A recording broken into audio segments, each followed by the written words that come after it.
Hello, ഇന്ന് രാവിലത്തെ നമ്മുടെ ബ്രേക്ക്ഫാസ്റ്റിന് അപ്പം കോളിഫ്ലവർ കറിയുമാണ്. നമ്മൾ വീട്ടിൽ തന്നെ അരച്ചെടുത്ത മാവാണ് കേട്ടോ. ആദ്യം തന്നെ അപ്പച്ചട്ടി അടുപ്പിലേക്ക് തീ കൂട്ടി വെക്കാം.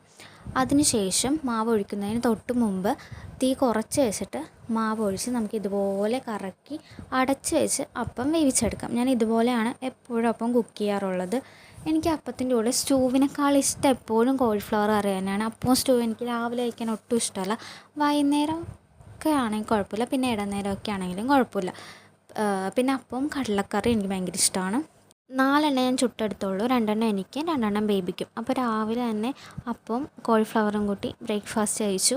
പിന്നെ ഇടനേരത്ത് ഒരു കേക്ക് പോലെ നമ്മൾ വാങ്ങിച്ചിട്ടുണ്ടായിരുന്നു, ചോക്ലേറ്റ് കേക്ക്.